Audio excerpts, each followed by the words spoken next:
আসসালামু আলাইকুম।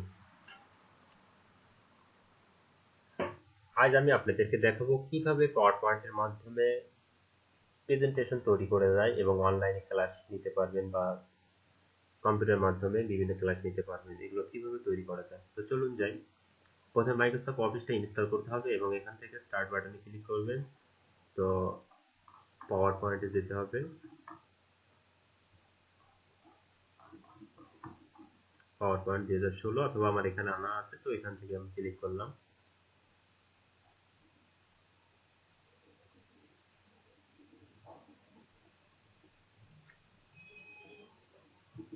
তো তার আগে বলে নিচ্ছি, যারা আমার চ্যানেলে নতুন, আমার চ্যানেলটাকে সাবস্ক্রাইব করেননি, অবশ্যই আমার চ্যানেলটাকে সাবস্ক্রাইব করবেন এবং বেল আইকনে ক্লিক করবেন।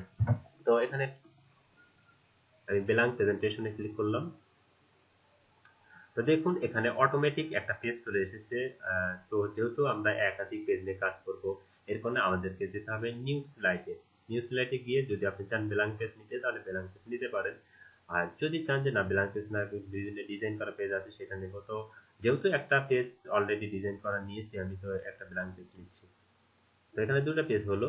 তো আমি এখানে কিছু লিখবো, টাইটেলে লিখবো GA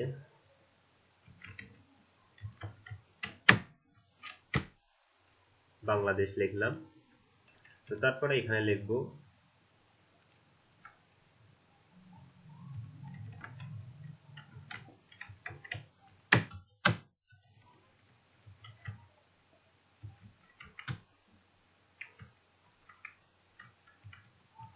Bangladesh is freedom country. তো মোটামুটি ধরুন যে এই লেখাটুকুই আমি লিখবো, এর বেশি কিছু লিখবো না। তো আমি চাচ্ছি যে এখানে একটা ছবি আনবো। তো ছবি আনার জন্য আমাকে যেতে হবে ইনসার্ট। ইনসার্টের থেকে পিকচার ক্লিক করতে হবে। দিস ড্রাইভ অথবা অনলাইন থেকে আপনি আনতে পারেন। তো আমি দিস ড্রাইভে গেলাম। এখন এখান থেকে ধরুন আমি এই ছবিটা নিলাম। এই ছবিটা নিয়ে এখানে ইনসার্ট করে দিলাম। এখন আপনি যদি চান যে ছবিটা পুরো পেজ বরাবর নেবেন, তাহলে একটু বড় করে দেবেন। আর যদি চান যে না, পেজটা একটু সাইডে, ছবিটা একটু সাইডে নেবো, তো এইভাবে সাইডে যে কোনো জায়গায় চাইলে আপনি বসায় নিতে পারেন। তো এরপর দ্বিতীয় পেজে আমরা আসবো। দ্বিতীয় পেজে গিয়ে তো এখান থেকে আমরা নিজ ইচ্ছা মতো টেক্সট বক্সটা তৈরি করে নেবো। এর জন্য আমাদেরকে যেতে হবে ইনসার্টে। ইনসার্ট থেকে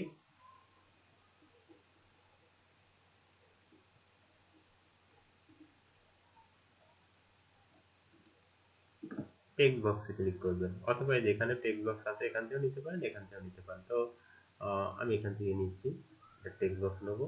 তো আমার ইচ্ছা মতো নিলাম। এখানে আমি লিখবো body, BULDER, body builder, HORSE, horse, body builder horse. তো আমি চাচ্ছি ফন্টটাকে একটু বড় করে দেবো। তো এখান থেকে আপনার ফন্টটা সিলেক্ট করে নেবেন।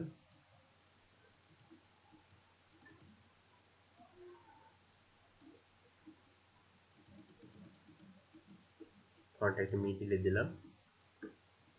তো চাইলে ফন্টটাকে একটা কালার দিয়ে দিতে পারেন, কালার দিয়ে দিলাম। তো যদি চান যে ফিল কালার করে দিবেন, তো এই বরাবর দেখুন একটু ফিল কালার দিয়ে দিচ্ছি।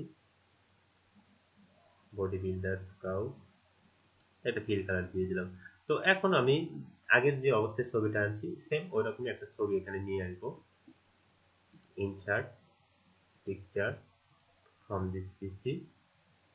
তো আমি এটাই নাম। তো দেখুন আমি ঘোড়াটাকে একটু টেনে টেনে বড় করে দিচ্ছি।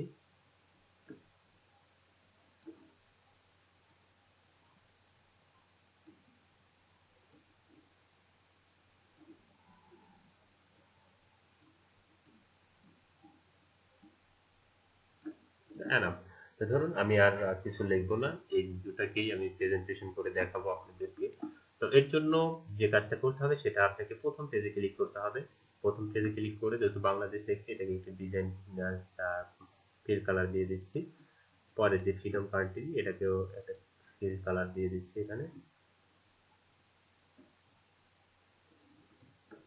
লেখাগুলোকে সিলেক্ট করে অন্য একটা কালার দিই। আর ফিল কালারটা একটু 15টা দিয়ে দিলাম। তো দুটো পেজ আমাদের নেওয়া শেষ। এরকম একাধিক পেজ আপনি নিয়ে কাজ করতে পারেন। তো ধরুন এই দুটো পেজকে নিয়ে আমরা কাজ করব। তো এখন প্রথম পেজে ক্লিক করার পর আপনাকে ডিজাইনে ক্লিক করতে হবে।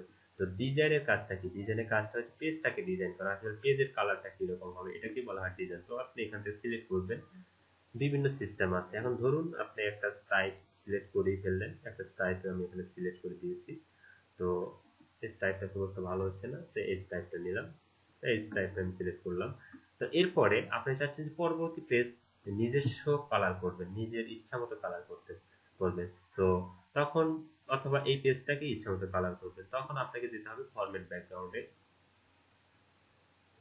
ফরম্যাট ব্যাকগ্রাউন্ডে যাওয়ার পর আপনি এখানে এই যে টিক চিহ্নটা আছে এটা উঠিয়ে দিবেন। দেখুন নিচের যে অপশনগুলো সেটা চলে গিয়েছে। তো এখন আপনি এখান থেকে ফিল কালার ইচ্ছা মতো দিতে পারেন, অথবা এখানে গ্রেডিয়েন্ট ফিল আছে সেটাও দিতে পারেন। দেখুন বিভিন্ন কালারের কম্বিনেশন আপনি করতে পারেন। তো অথবা ফিল পিকচার আছে, পিকচারও দিতে পারেন। এখানে গিয়ে দেখুন বিভিন্ন ধরনের পিকচার টাইপ আছে, সেখান থেকে ধরে এটাই দিয়ে দিলেন। তো মোটামুটি এভাবে পেজটাকে ডিজাইন করবেন। এরপর আছে ট্রান্সলেশন। ট্রান্সলেশনের কাজটা কি? পেজটা আপনার সামনে কিভাবে ভিউ হবে সেটাকে বলা হয় ট্রান্সলেশন। তো এখান থেকে আমি ক্লিক করে এটাতে ক্লিক করলাম। দেখুন পেজটা এভাবে ওপেন হবে। তো এরপরে দ্বিতীয় পেজে যাব। সেম এক ক্যাটাগরি, এখানে ধরুন যে এটা দিলাম, এইভাবে চলে যাবে পেজটা, এভাবে চলে যাবে।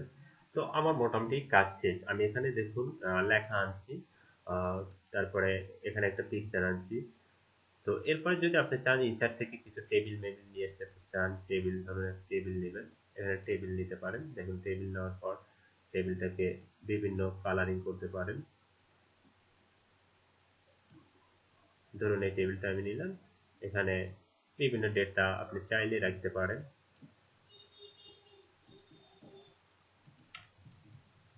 ধরুন এখানে কোনো ডেটা আপনি রাখবেন, এভাবে টেবিল বা অন্য বিষয় অবজেক্ট আপনি নিতে পারেন। তো এখন মূল কাজ হচ্ছে আমাদের মোটামুটি ট্রান্সলেশন কাজ শেষ। আমরা অ্যানিমেশনে ক্লিক করব। অ্যানিমেশনে ক্লিক করার পর আপনাকে যে কাজটা করতে হবে, আপনি যতগুলো অবজেক্ট নিয়েছেন, ধরুন এখানে ঘোড়া এই একটা অবজেক্ট, এখানে বাংলাদেশ একটা অবজেক্ট, এখানে Bangladesh is a freedom country এটা একটা অবজেক্ট। প্রতিটা অবজেক্টকে আপনি প্রথম অবজেক্টটাকে সিলেক্ট করবেন। সিলেক্ট করার পর সেটা কিভাবে আসবে, দর্শকের সামনে কিভাবে উপস্থাপন হবে, ধরুন আমি এটা দিলাম যে প্রথম অবজেক্টটা এভাবে চলে আসবে। তো তারপরে দ্বিতীয় অবজেক্টটা সিলেক্ট করবেন, করার পর এটা ধরুন যে আমি দিলাম ফ্লাই, মানে উড়ে আসবে। তৃতীয় অবজেক্টটাকে সিলেক্ট করে দিলাম, এটা ধরুন স্প্রিং রোলটা দিলাম যে এভাবে আসবে। তো দ্বিতীয় পেজে যাবেন, দ্বিতীয় পেজে যাওয়ার পর সেম একই ক্যাটাগরি একই নিয়মে আপনি এখানে বডি বিল্ডার টাও আছে। তো আপনি চাচ্ছেন যে এলাকাটা ওয়েব দিলেন, তরঙ্গ আকারে আসুক। এখানে পরেরটা এই ছবিটাকে কি দিবেন, ধরুন এটা দিলাম, এভাবে চলে আসলো। তো এরপরে এখানে আরেকটা কাজ করতে পারেন, আপনি চাইলে এখানে সাউন্ড অ্যাড করে দিতে পারেন। সেটা হচ্ছে ট্রানজিশনে গিয়ে দেখুন এখানে সাউন্ড আছে, প্রতি পেজে আপনি সাউন্ড দিতে পারেন। ধরুন এখানে আমি একটা সাউন্ড দিলাম, ক্লিকের সাউন্ডটা দিয়ে দিলাম দ্বিতীয় পেজে। তো এই পেজে গিয়ে আরেকটা সাউন্ড দিলাম এবং সাউন্ডের ডিরেকশনটা আপনি এটা কয়েনের সাউন্ড দিলাম, ডিরেকশনটা বাড়ায় দিতে পারেন। আপনি চাইলে অ্যাপ্লাই অল দিতে পারেন, মানে প্রতি পেজে একই সাউন্ড আসবে সেটা করতে পারেন। তো মোটামুটি কাজ আমাদের শেষ। এখন আমাদের কাজ হচ্ছে এটাকে আমরা দেখবো আসলে কি কাজ করলাম সেটা দেখবো। এর জন্য স্লাইড শোতে যেতে হবে, অথবা শিফট F5 এ ক্লিক করলে ওটা চলে আসবে। যাওয়ার পর ফ্রম বিগিনিং অর্থাৎ শুরু থেকে আসবে, আর এটা কারেন্ট পেজ অর্থাৎ যে পেজে কার্সারটা আছে সেই পেজ থেকে আমরা দেখতে পারি। তো আমরা ফ্রম বিগিনিং এ দিলাম।